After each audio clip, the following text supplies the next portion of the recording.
अब आंखों की जांच व ऑपरेशन के लिए इलाहाबाद का सबसे आधुनिक आंखों का अस्पताल सिटी आंखों का अस्पताल वह हमेशा तत्पर रहते हैं। वेल क्वालिफाइड स्टाफ, सफेद मोतिया के लेंस, ऑपरेशन बिना टीका, बिना टांका, बिना पट्टी, बिना परहेज, world famous American phaco machine द्वारा आंखों की सामान्य जांच व आंखों से संबंधित पुराना वीडियो ऑफिस के सामने मेन बाजार इलाहाबाद। देश के सभी किसान साथियों को विकल्प प्रचार की नमस्कार। सभी साथी इस डिबेट में जुड़ जाएं। बहुत ही इंपॉर्टेंट डिबेट है, क्योंकि पिछले काफी दिनों से मैं लाइव नहीं आया। उसका एक कारण था कि देश के सभी जो जागरूक किसान नेता थे, उन्होंने बार बार मेरे पास कॉल की कि विकल जी आप इन नेताओं की सच्चाई एक बार ना बताएं, क्योंकि लोगों को इनकी सच्चाई अपने आप पता चल जाएगी और अगर आप सच्चाई बताओगे तो हो सकता है आंदोलन कमजोर हो। लेकिन पिछले लगातार जो 3 महीनों से इन्होंने ड्रामा रचा है, जिस प्रकार से आंदोलन को बेचने की, तितर बितर करने की कोशिश अलादीन और 40 चोरों ने की है, उसके बाद चुप रहने की मेरे अंदर हिम्मत नहीं रही। क्योंकि जितना नुकसान ये हरियाणा, पंजाब, राजस्थान, उत्तर प्रदेश के किसानों का कराने जा रहे हैं, वो नुकसान की भरपाई शायद हमारी पीढ़ियां नहीं कर पाएगी। तो इसलिए कैलाश यादव जी, जय किसान, सभी साथी डिबेट को अधिक से अधिक शेयर करें। तो आज मजबूरवश लगातार जिस प्रकार से किसानों की लाशें लगातार बेची जा रही है, उनकी कलश यात्रा को लगातार राजनीति के लिए बेचा जा रहा है, तो उसको देखते हुए आज इस विषय के ऊपर मुझे लाइव होना पड़ा।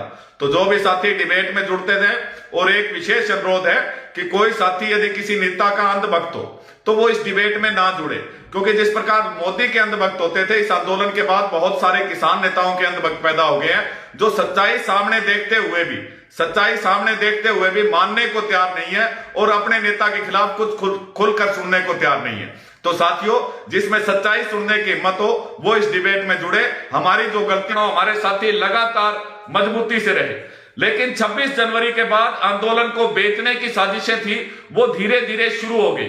और उन साजिशों को आप देखें कि जो आंदोलन हम लोग पंजाब से हरियाणा में ले आए, हरियाणा से दिल्ली में लेके गए, दिल्ली से यूपी और राजस्थान में लेके गए, उस आंदोलन को दोबारा से महापंचायतों के जरिए वापिस हरियाणा और पंजाब में ले जाएंगे। अभी जो मैं बात कर रहा हूं 1300 करोड़ रुपए के, किसान ने वो पैसा इसलिए दिया था कि किसान को कोई भी दिक्कत आए तो उस पैसे का इस्तेमाल आंदोलन में अच्छे प्रकार से किया जा सके। जहां तक बात हो दोनों या तीनों बॉर्डरों की लंगर व्यवस्था की, वो हरियाणा की खाप और पंजाब के गुरुद्वारों ने सभी लंगर चला रखे हैं। मुझे कोई साथी एक ऐसा लंगर बता दे जो किसान संयुक्त मोर्चा ने चला रखा हो। कोई एक ऐसा टेंट, कोई ऐसी एक झोपड़ी बता दे जहां संयुक्त किसान मोर्चा ने किसी किसान साथी की मदद की हो। यानी वो 1300 करोड़ रुपया एक तरह से वैसे के वैसा रहा। लेकिन हरियाणा में क्या किया गया? हरियाणा में सरकारों का विरोध कराया गया, बीजेपी जेजेपी का हमने विरोध किया और संयुक्त मोर्चा को भगवान मानते हुए हरियाणा का किसान जो है वो दिमाग का किसान नहीं होता, वो दिल का बड़ा तकड़ा है। उसने वो बात दिल पर लेकर और बीजेपी जेजेपी के छोटे से छोटे और बड़े से बड़े नेता का विरोध किया, जिसमें कि लगभग हमारे 50,000 किसान साथियों पर मुकदमे हुए, बहुत से सारे साथियों की सिर फूटे, सतीश काजल की हत्या तक इस आंदोलन के अंदर, करनाल के अंदर हो जाती है। लेकिन उसके बाद ड्रामा क्या किया जाता है कि जो ये 40 चोर हैं, इनके ऊपर हमारे किसानों की 750 शहादतें आज तक हो चुकी, 50,000 मुकदमे हमारे ऊपर दर्ज हो चुके। लेकिन कोई भी एक किसान साथी, एक किसान नेता का नाम बताए जिसके ऊपर मुकदमा दर्ज हुआ हो, या जो दुष्यंत खट्टर के विरोध के अंदर वहां खड़ा आगे पाया गया हो। जब लाठी चार्ज हो जाता है, जब किसानों को चोटें आती है, जब किसानों के ऊपर मुकदमे बना दिए जाते हैं, चाहे वो यूपी वाला भैया हो, चाहे गुरनाम चढ़ूनी हो, चाहे पंजाब की 32 जत्थेबंदियां हो, अगले दिन जब पंचायत इकट्ठा होती है तो ये लोग वहां पहुंच जाते हैं, सरकार के सामने धरना प्रदर्शन, भाषणबाजी करते हैं। और उस भाषणबाजी का नुकसान भी हरियाणा के किसानों को होता है, क्योंकि इनके कहे अनुसार रोड जाम करे जाते हैं उस महापंचायत के दौरान, जहां लाखों करोड़ों का डीजल किसानों का जलता है, वहां 1000 से 2000 मुकदमे हर महापंचायत में शामिल। अब मेरा सबसे बड़ा और वाजिब सवाल, अगर किसी साथी को, जब संयुक्त किसान मोर्चा के पास 1300 करोड़ रुपया बचा हुआ था, तो हमारे 750 किसान साथी जो शहीद हुए, उसके लिए हमें उस सरकार जिसके खिलाफ हम लड़ाई लड़ रहे हैं, उस सरकार के सामने हमें हाथ फैलाने की क्या जरूरत थी? यदि प्रत्येक किसान को संयुक्त किसान मोर्चा ही 50 लाख रुपया प्रत्येक किसान को देता तो लगभग 325 करोड़ रुपया खर्चा आता। उसके बाद भी इन लोगों के पास 975 करोड़ रुपया जो सिर्फ एक नंबर का चंदा है उसमें बचता, लेकिन इन लोगों की नीयत में खोट है। अभी का मामला देख लीजिए, नारनौंद में हमारा साथी कुलदीप राणा घायल है, लेकिन उसके इलाज के लिए संयुक्त किसान मोर्चा ने कहा कि हम 25,000 रुपए से ज्यादा नहीं दे सकते। तो क्या वो 1300 करोड़ रुपया इन लोगों की अय्याशी के लिए दिया गया पैसा है? हम हर बार सरकार के सामने भीख क्यों मांगे?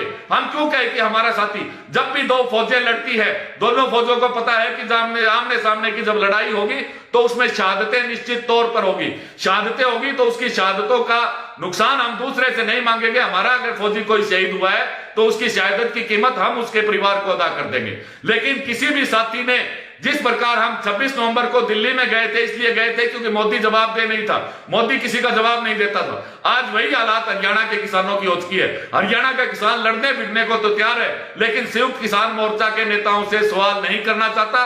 संयुक्त किसान मोर्चा के नेता ना उस सवाल का जवाब देना चाहते। आज कुलदीप राणा के लिए हम प्रशासन से मांग कर रहे हैं। सबसे पहली बात, जैसा मैंने 26 नवंबर को हम लोग दिल्ली गए थे, यह क्लियर कट था कि सरकार के खिलाफ लड़ाई लड़ेंगे, मुकदमे हमारे ऊपर दर्ज होंगे। मुकदमे तभी वापस होंगे जब हम दिल्ली की तरफ कूच कर और लड़ाई जीत कर वापस लौटेंगे। लेकिन चाहे हिसार हो, चाहे सिरसा हो, चाहे करनाल हो, चाहे टोहाना हो, चाहे आप नारनौंद का मामला हो, सभी साथी मांग कर रहे हैं मुकदमे वापस हो। अरे अगर हमने मुकदमे ही वापस कराने थे तो हम क्यों 3 काले कानूनों की लड़े? जिस लोगों को डर लगता है कि मुकदमे हो जाएंगे वो लोग घर में बैठे। जब हम सरकार से लड़ाई लड़ेंगे तो मुकदमे भी दर्ज होंगे। हमारे साथी प्रदीप धनखड़, शमशेर, जगबीर गसोला और मैं, हमने महापंचायतों का विरोध किया। जिस समय सबसे ज्यादा पंजाब में हम फेमस थे, राजस्थान में हमें बुलाया जाता था, हमने महापंचायतों का बॉयकॉट किया। लेकिन चाहे वो रोहतक का मामला हो, चाहे वो टोहाना का मामला हो, चाहे वो हिसार का मामला हो, जब मुख्यमंत्री आया तो सबसे पहले हमारे चारों साथी मेरे सहित वहां लठ खाने में मौजूद रहे और 7 मुकदमे हमारे ऊपर दर्ज हुए।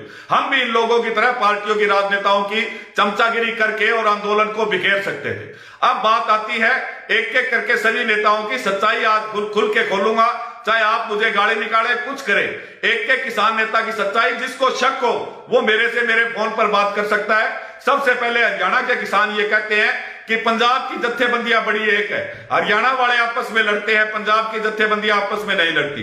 तो आपको बताना चाहूंगा, पंजाब की जत्थेबंदियों के 32 के राज। सबसे पहले तो ये 32 जत्थेबंदियां 23 जिलों की है, कुछ के पास तो 50 से 100 लोग तक नहीं है। लेकिन जब धरना शुरू हुआ, हरियाणा के किसान साथियों ने इन पर भरोसा किया और स्टेज और चंदे की सारी व्यवस्था जो थी वो पंजाब के जत्थेबंदियों के हवाले कर दी। यानी 1300 करोड़ रुपया पूरे का पूरा जत्थेबंदियों के पास है। वो एक दूसरे को गाली निकालते हैं, लड़ने की भी कोशिश करते हैं, लेकिन उन्हें पता है कि बाहर यदि किसी एक साथी ने कुछ बोल दिया तो सारा बंडा फोड़ दिया जाएगा। आज हरियाणा के किसान साथी कहते हैं पंजाब में आंदोलन मजबूत है। बिल्कुल मजबूत नहीं है। जहां आपने जेजेपी और बीजेपी के किसानों का आज तक विरोध आप नेताओं का कर रहे हैं, वही मैं परसों पूरे पंजाब के अंदर जाके आया हूं। पंजाब में सभी जगह रिलायंस के स्टोर, रिलायंस के पंप खोल दिए गए हैं, जिनके आगे मोर्चे लगे हुए थे।